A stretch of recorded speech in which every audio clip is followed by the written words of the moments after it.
Hey everyone, this is my reaction to the 7th episode of the 2nd season of Kobayashi-san Chi no Maid Dragon. And last episode, we had a couple of characters go on an adventure together, a date, if you will, to the local river, which may or may not have like a big Leviathan in it, may or may not be CG or AR. It's all a really big mystery, really. So yeah, I'm just really excited to get back into the show, so let's just waste not time and jump on in. So 3, 2, 1, play. Looks like we're starting off at night. Oh, that's Lukua's shadow. This looks kind of sketchy, meeting at night like this. For what? Yeah, that's a big thing too.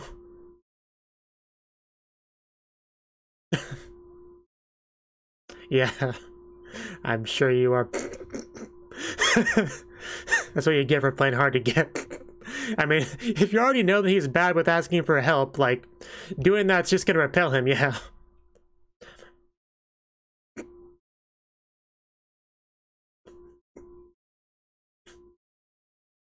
That first 10 seconds of the opening still gives me life.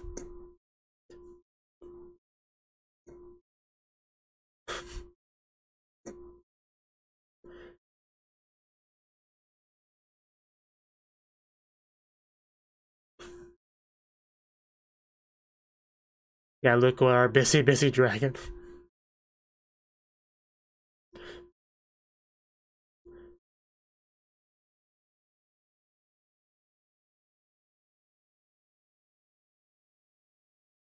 It would be cool to check up on Yururu, see what she's up to.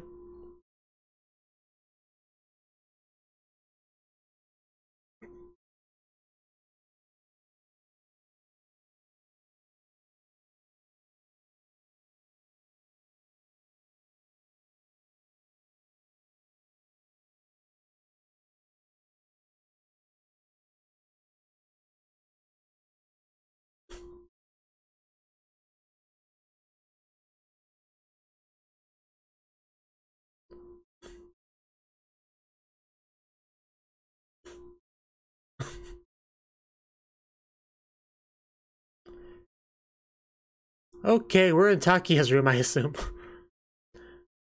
You need her help drawing a manga? Like an assistant?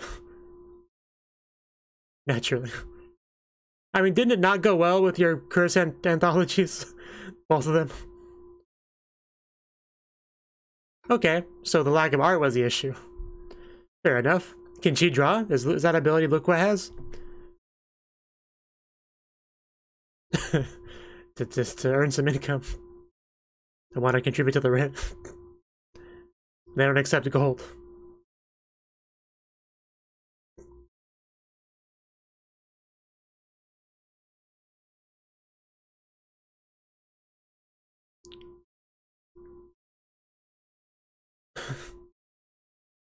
I mean, treasure can take all shapes and sizes, I guess, is kind of what we're saying here. His Ozinshi will be his treasure.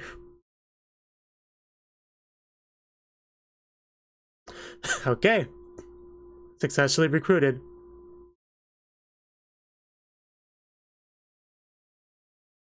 Is she gonna be like a model?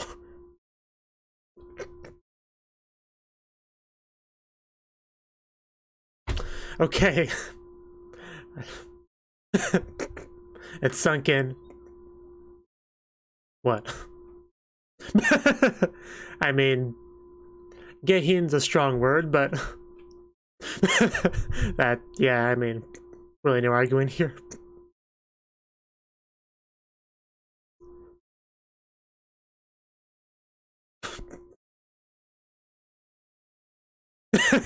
Yeah, what do you know? I don't think she quite said it like that. I don't think that's quite how it went, but... Man, where is the self-awareness? But like I said, it's a bit of an exaggeration.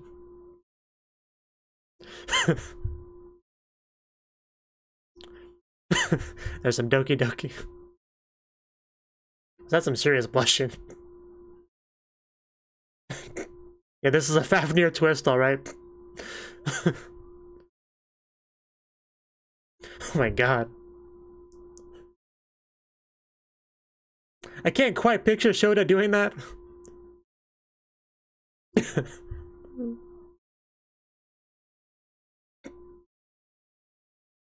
It's not the Kobayashi story that I know.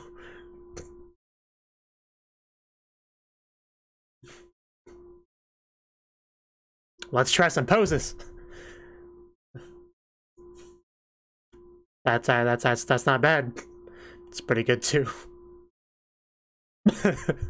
Drawing intensifies. Surprised she hasn't suggested just doing it nude, because that's really up her alley. I don't think you did.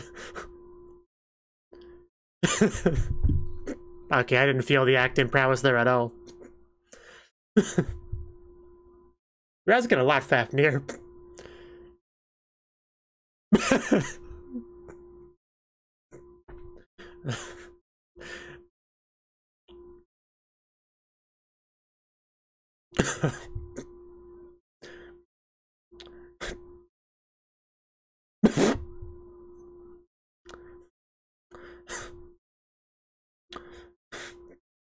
Death Assist. What's got some?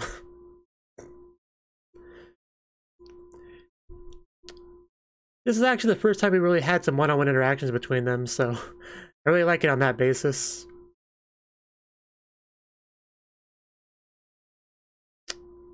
Good stuff, Fafnir. Takia, you miss all the excitement. Do you want to see the picture, Takia?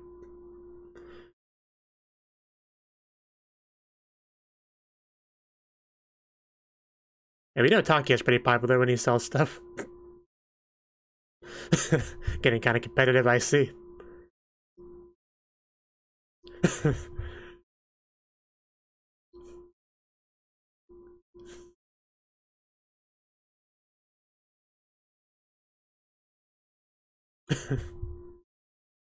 It's a good question. That's a great idea, actually. I wouldn't say that. She is world class after all. I think she might sell it faster than Takia. Bum bum bum bum bum bum. Sold out. The Water Dragon Shrine. That's what a huge balance. And voluptuous and prejudice.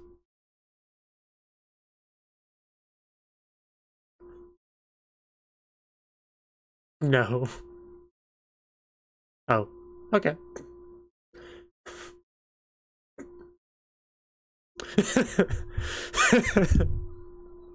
Well, I'm not sure that helped the Shota situation.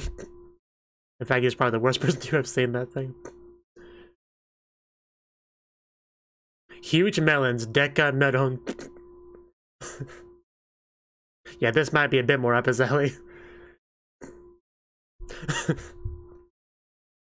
You know, if you don't want that, I'll take it. It was a good try. Because, you know, picture form would probably be less intimidating than the real thing, so it'd be a good way to have baby steps, accustoming yourself to Lukua's body. But anyway, we're shifting gears to this pair now, so... I feel like I was tucked in by a loving wife. Waking up at 10:09, that sounds about right for me.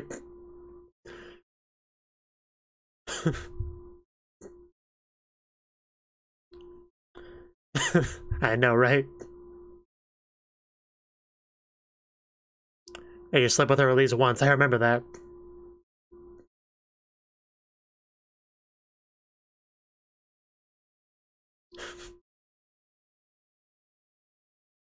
Do you hibernate?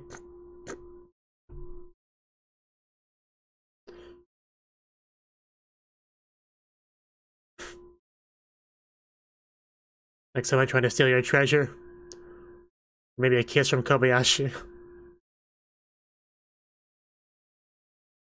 Yeah, that would do it.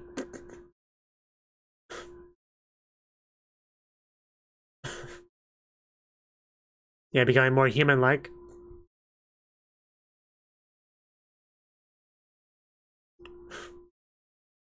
Interesting. Speaking of sleeping, Kana. Hey, Inudu, you're here too.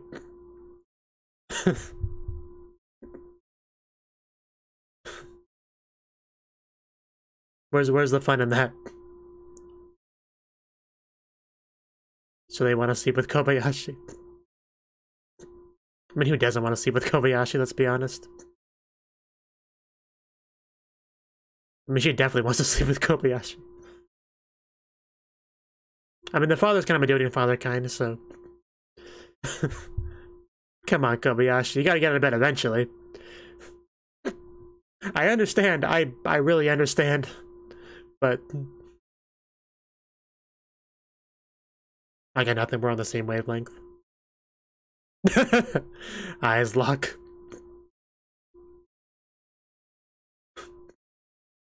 A nice little dango shop over there.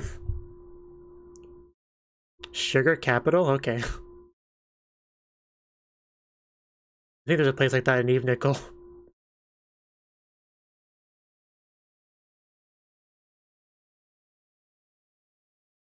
Back to the sleeping subject.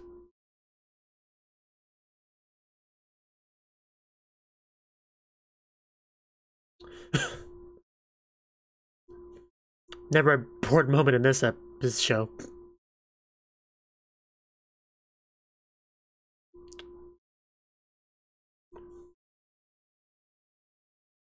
We can be much more laid back in this world.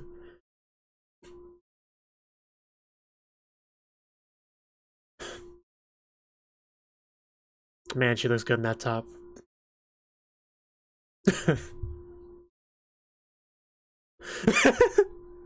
That pig face. It was nice seeing you, Elma. It's always a pleasure to see you. Totally appreciate seeing you as well. Many hours later.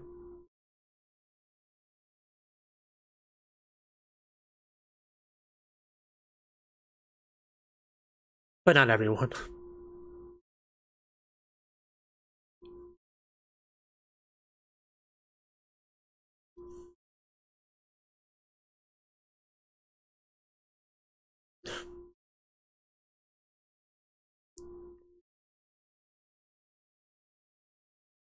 Oh, Kobayashi, you're awake.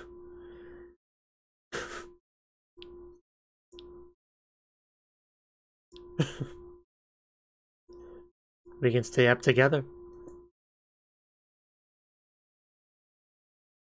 Yeah, I mean, gotta recover.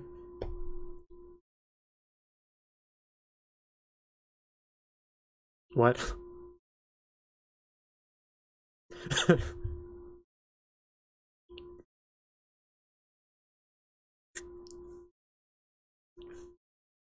Sleeping because it's a cool thing to do, so that's what everyone's doing.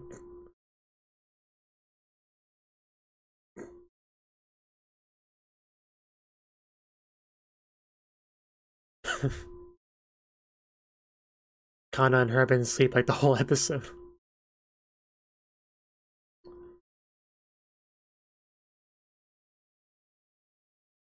Probably the best answer she's gonna get.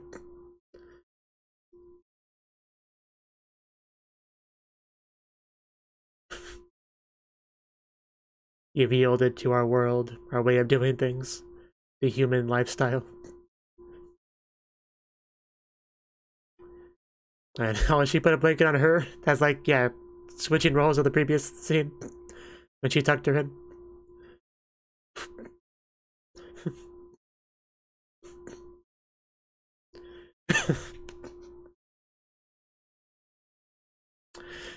Oh, Kobayashi. Common sense, it's different for everyone. In other words, some people just don't have it. A newspaper. Okay. Could write about the dragon we saw at the river the other day.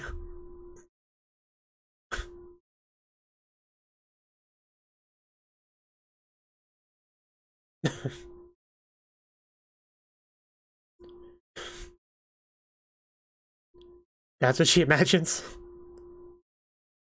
Are you not good with ghosts?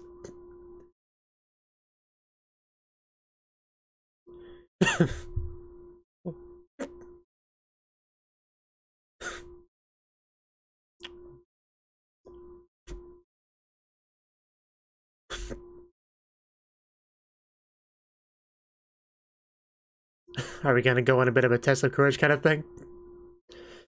I mean, once Kana chimes in. Oh! Okay, guys, let's go hunt some ghosts. I'm sure they're shaking in their non-existent boots. Those two are good friends. Also, the strobe with a freaking selfie stick.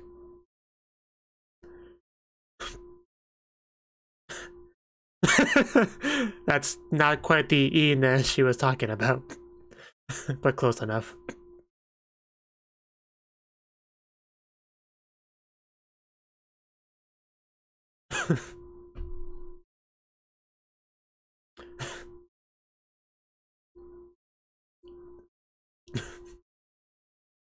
It's not often we see Kana and Psycho hanging out with the other kids, the unimportant kids.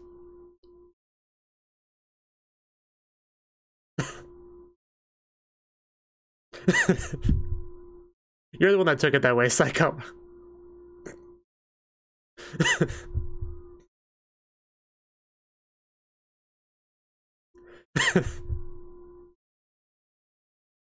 Good job, Kana. Sasuga. So basically same as usual. Yes, Your Highness. Man, she just teleported down those stairs. I could watch this literally all day. I don't know what your problem is.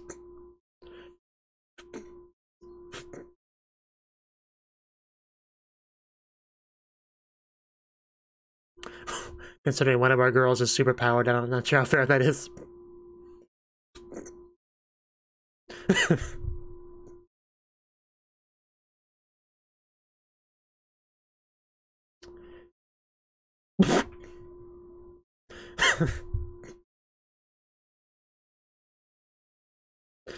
Think she's been convinced. Ow.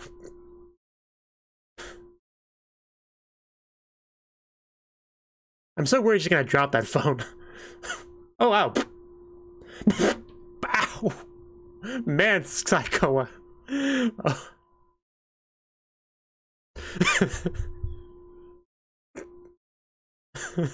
Man, oh, wow. Yeah, we're gonna stop that one. If you even tried, you would have lost a limb. Lucky. Oh no. I think we pissed off some of the other kids. It's time to leave.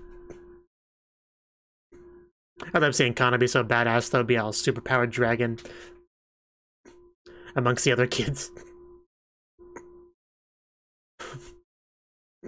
That's the third time he's done that to that poor kid. We never saw a ghost, though. But we had fun.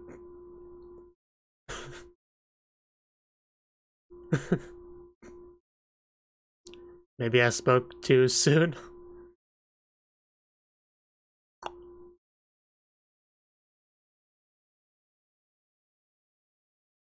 Where's one way to find out? But you guys are sweating a lot.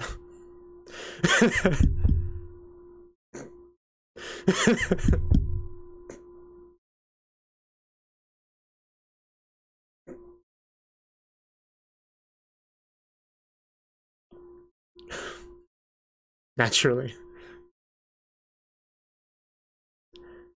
I'm pretty sure Kana can handle any kind of ghost. It's probably not a ghost, it's probably just someone else, like a person. Or a leak, creaky window. Yeah, guys, I told you there was no such thing as a ghost. You're all so dumb. Was that a fairy? I think that's a fairy.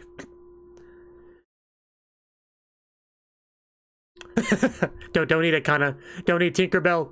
That's not Tinkerbell. You can eat it. You can eat it. Fairy. Yose. Yeah, that's not quite the cute fairy I was envisioning. Oh god, it talks. I mean, that's pretty obvious, but... An accident.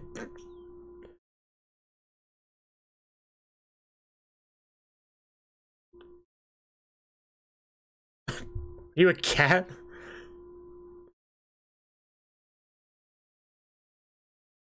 Hakane is incredible. No disagreements here. You did not speak for us. One in particular.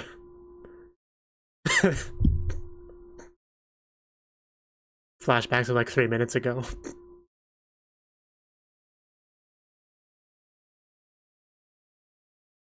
I hope you're able to, for various reasons. I mean, Toru could just send him back, right? Okay, either they're doing their best. Just hurry up and go through the gates. Like, you see you're struggling to maintain that, like, just hurry up. That was a very unexpected bit, overall.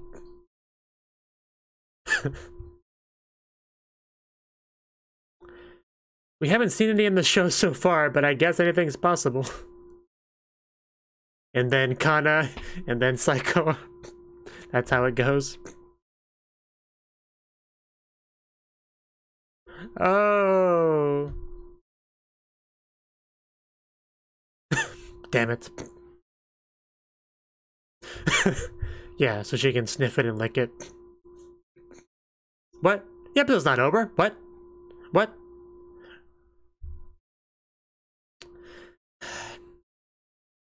It's over. They ended the episode on me.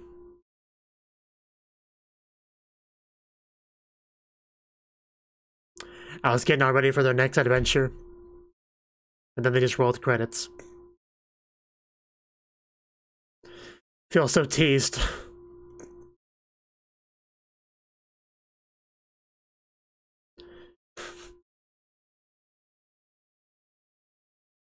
I could watch these dragons shake their tails all day.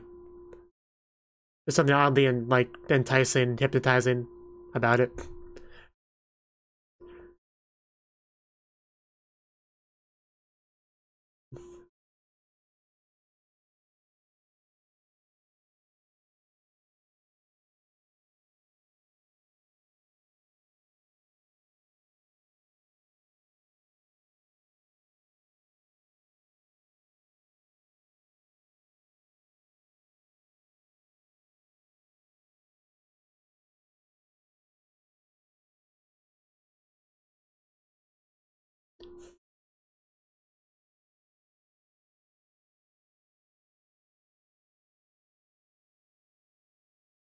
I want a harem of dragon girls. That's so much to ask for. Yeah, then we have like preview, which I try not to watch because I don't like spoilers. Anyway, that was the 7th episode of the 2nd season of Kobayashi-san Chi Maid Dragon. Whew. I need a bit of water real quick.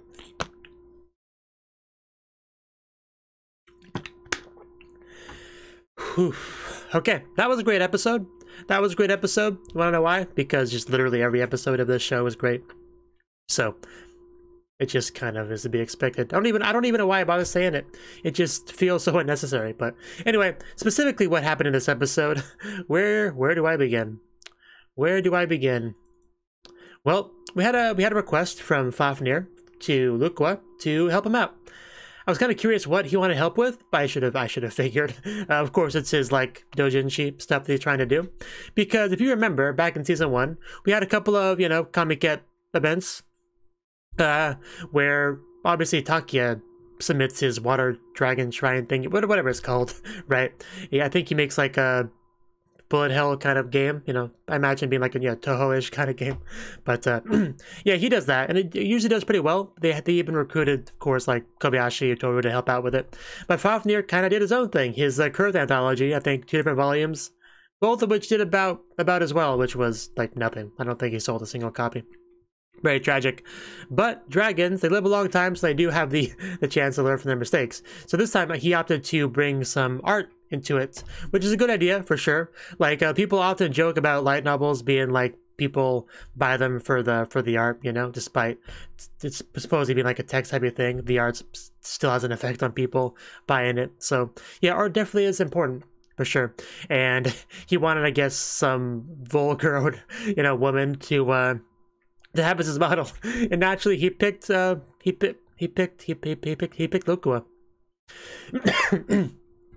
So yeah, I can't imagine a more vulgar woman in the show to do it. I even thought about it, but no, I mean, there's nobody that's at her level, really, in the show. So it makes sense. It makes sense.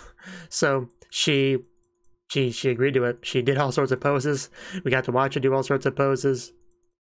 Some were probably painful, I would imagine, but she did it roll well, and I guess it got completed, and he tried to sell it, but I don't think it did well. I think Voluptuous and Prejudice still just didn't do well. It's a shame because he's obviously trying to think outside the box, try new things, but still not getting a whole lot of success. It's pretty tragic. What's funny though is that Lukua decided that she would sell something, and it sold extremely well. Huge huge melons, Deca Melon. And it's funny because season 1, I think it was Kobayashi that said usually it's pretty common for a first timer to not do so well selling something, as kind of a kind of like a comforting sort of thing towards Fafnir failing. But then we have Lukua, who did her first time and just did insanely well, especially after Fafnir was trying to be like, you think you're gonna do well, don't be silly, and she did extremely well. So we sure showed Fafnir, didn't we? And then we have Shoda reading both the books. He definitely did not seem to like the first one. The second one he seemed to like a bit more, but I think it was still a bit too much for him. So, and then we shifted over to some Kobayashi Toru stuff with a big topic on sleep. I'm not quite sure what to say about that. I mean, I think it all still kind of ties into what we talked about before, with dragons really acclimating to the human world, the human way of doing things, and yeah, I think that's mostly the takeaway from this. But I did enjoy seeing Kana and Iruru just sleeping a lot throughout the episode. They both look quite adorable in their sleepy mode. I mean, Kana looked adorable in any mode, let's be honest. And even had an interaction with Elma, who we still kept on the sleeping topic. And also the eating topic are Elma, who's apparently a pig, according to Toru. And she does eat a lot, really can't deny that. And she does have a lot of meat on her, but still, I wouldn't call her a pig, personally. That's fairly rude, but... We also had a nice little nighttime scene between Toru and Kobayashi. Not much to say about it, but it was a nice scene. Especially because I think Kobayashi put a blanket on her. I think that's what happened. And Kobayashi constantly oversleeping. And then we had the final scene where we had at the school. So now this is just interesting on a few different ways, because we really haven't had much interactions with the regular schoolmates, right? Obviously we had the sports festival back in season 1. They were relevant to that, but even that was like not quite the same as this, where they felt like real characters as opposed to just filling up necessary space in an event, if that makes sense. Like the one kid just kept having his hair like thrown up or whatever. Like that was just weird kind of thing he kept doing. I guess it's because his eyes are kind of covered by the hair. It's just, it makes you want to do that. I don't know. It was just a weird thing to do. A weird form of teasing this kid. But yeah, but essentially we went on a little adventure to find a ghost, because apparently there's just been a ghost making noise. And I figured it wouldn't be a ghost. I mean, anything's possible in a supernatural kind of show, but I was pretty sure it wouldn't be a ghost. I didn't think it would be a fairy, but it makes sense though. We already established that other things besides dragons have come from the other world. I think I skipped some letters in that word, world. So, and of course, the best thing about this is just that it's a chance for more Kana Psycho interactions, because we had something down the stairs where Kana won, and what did she request? And just a look on Psycho's face when Kana won. Now, anything Kana-san says goes, and then Kana just looking so like proud of herself. And then she's like, please, Kana-sama, give us your orders. And I was starting to get my hopes up a little bit. I wasn't sure what direction it would go, but I was hoping it would give us some more good Saikawa Kana skinship. That's kind of where my hopes and expectations were. And then what did we get? We had Kana requesting a hug. And after a quick little, emotional explosion, she zoomed down there. We didn't even see, like, going from point A to point B. She was just there, and then she was there. So I believe Saikawa unlocked some hidden magical potential, her teleportation ability. That's what I choose to believe. So that was great, because we already know that Saikawa loves Kana. She makes that very, very clear. But that's why I especially appreciate the moments where it's a little bit from the opposite end, where Kana makes it clear how much she likes Saikawa, like requesting a hug from her. Because there were other people there she could have requested a hug from, but she chose Saikawa. It's very telling, so that was nice. Quite nice. I do want to go back to the shoe kicking thing. Yeah, losers say the name of the person they like. That's what it was. Yeah, I think I kind of missed that. I mean, I kind of guessed that's what it was through context, but... Yeah, we had the line from Saiko where she's like, I only have eyes for Kana. And then we have the kid being like, you don't want to know who Kobayashi likes. Of course, what he says is the first thing I think about is the other Kobayashi. But obviously, from his perspective, Kana is a Kobayashi because he's not close enough to her to refer to her by her given name like Saikawa is, so he calls her Kobayashi, which isn't really her last name, but it kind of is because, it's a very complicated thing. But that did confuse me for a second, but yeah, then we have this mental image of her marrying Kana just immediately where she goes. And that immediately sways her. And she just, like, takes a hard one to the face for Kana's sake. And she also said a line here, I'm willing to become a Kobayakawa Hideki. That's kind of hard. That's kind of a mouthful. So, if it means hearing Kana's proposal. I don't know who that is. Maybe it's a reference to some kind of traitor. I don't know. But yeah, she tried her best, but there's no defeating Kana. Like, she's just too fast, too strong, too good, so she ended up winning. And then we got to go back to our original goal, which was interacting with our supposed ghost, and we went in there, but no ghost. It was just a creaky window. Or was it? It actually wasn't. It was actually a fairy, and I'm currently rewatching a show called Supernatural, and they had an episode with a fairy, so that kind of came to mind, but that was nothing like the fairy that we saw. Although we never actually got a good look at the fairy, it was just small, and we heard it was a tiny naked woman, but we never actually got a good look at it, just like a ball of light. In this case, though, we actually got to see a good look at it, and I kind of wish we didn't. It's like this just dude in like a toga. What I think that's what it's called. Just like he's got a mustache and it just looks kind of creepy. Kimoi, I think, as kind of put it. I think that says it all. Like, not quite the Tinkerbell I would have hoped it was. But luckily we sent it on its way because I did not want that thing to stick around. It just looked too Kimoi, so I'm glad we got rid of it. I'm glad I did not overstay its welcome.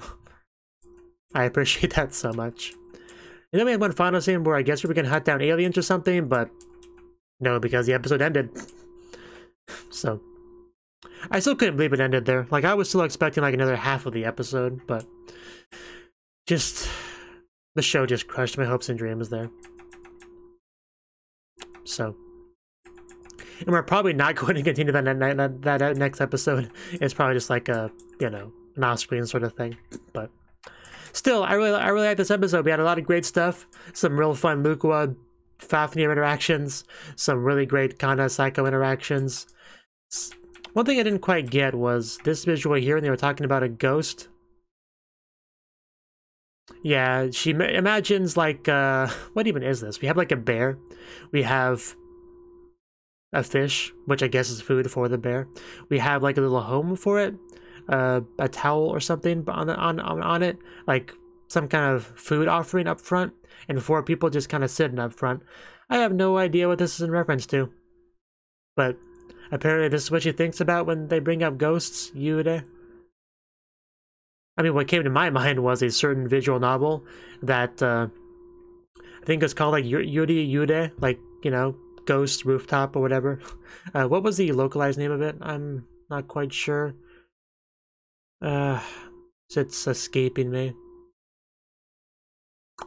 Kindred Spirits. That's what the localized name of it was. But the Japanese name was something like Yuri, Yude, or whatever, or Okujo. Actually, I'm kind of curious what the... It's bugging me. I'm gonna look that up real quick. Okay, yeah, that's what it is. The original title is Okujo no Yude-san. So they just like combine Yuri and Yude to get Yuri-Yude. That's pretty amusing. And which translates to, yeah, Yuri goes on the rooftop, and the actual like official localization title was Kindred Spirits on the Roof, which is obviously not a super literal translation. It's just something the translator thought was clever in their head.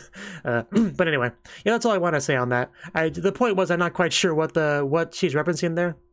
So if anyone knows exactly, feel free to let me know in the comment section below. But I know I went on a bit of a tangent there. Anyway, I think we're just gonna end it off here. It was a good episode. I liked it. I like all the episodes of this show. Season 2 just consistently seems to be better than Season 1. I'm loving it. I'm sad it's gonna end eventually. So let's did Alexa just make noise? Anyway, yeah, I'm gonna end it off here. So thank you for watching. I hope you click the like button if you enjoyed it. Support me on Patreon, leave a comment, all that good stuff. But bye bye.